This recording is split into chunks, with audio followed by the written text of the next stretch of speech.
before the fisherman launches his boat, before the buffalo wade to their knees in the shallows, before the first azan carries across the water from a distant village, the egret is already there. It did not arrive with any noise. There was no signal of its coming. One moment the reed margin was empty, and then, as the light grew by degrees, there it was, upright, motionless, as though it had always been standing there, and the darkness had simply hidden it.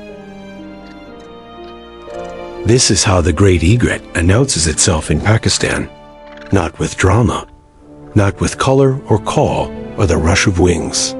It announces itself with stillness, a quality so complete, so deliberate, that it stops you mid-step and makes you lower your voice without knowing why. Begin with the shape.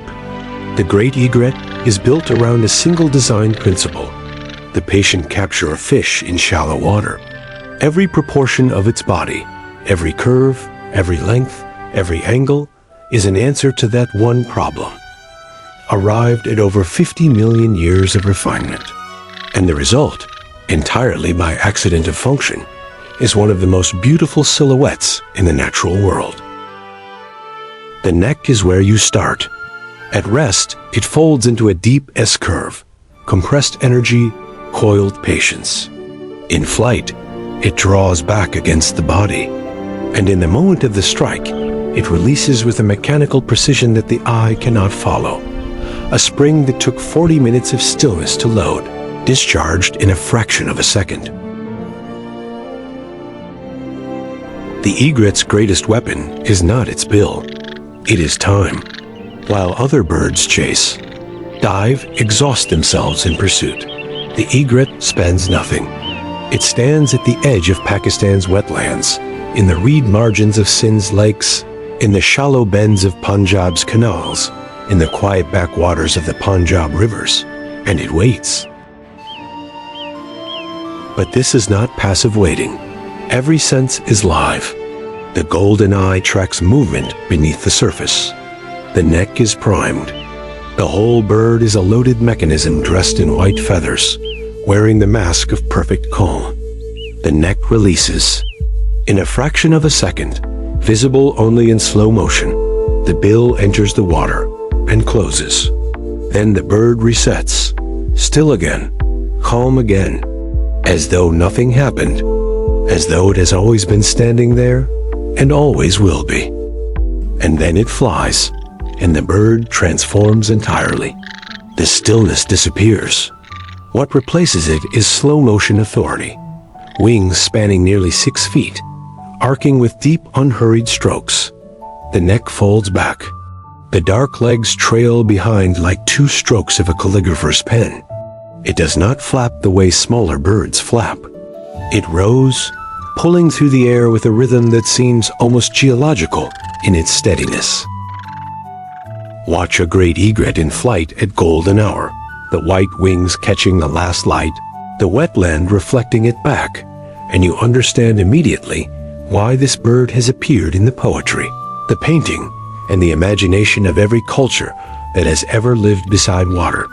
It is not showing off. It simply has no other way to fly.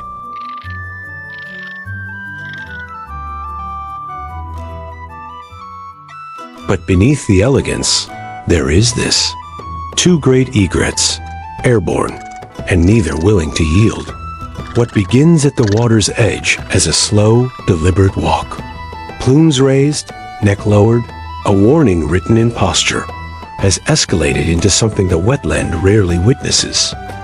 The birds have taken the confrontation into the air, and up here, all the patience and stillness of the foraging bird is gone. What remains is pure contest. Watch the feet. In the water, they are instruments of silence, placed 1 toe at a time to avoid a ripple. In the air, they become weapons.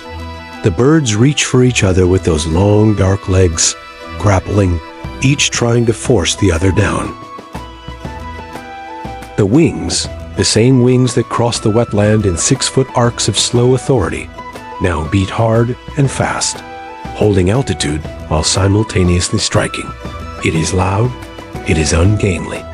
It is completely at odds with everything we think we know about this bird.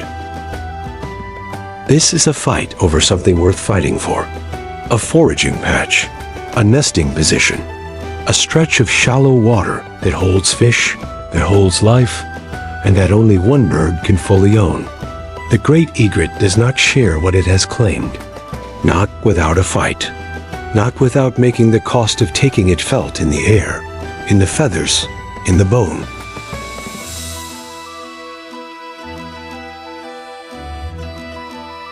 And then it is over. One bird leaves. The other descends to the water, folds its wings, and within seconds is motionless again, patient again, the golden eye already reading the surface, as though it never happened, as though the sky above this wetland has always been calm. The elegance was never lost. It was only briefly set aside.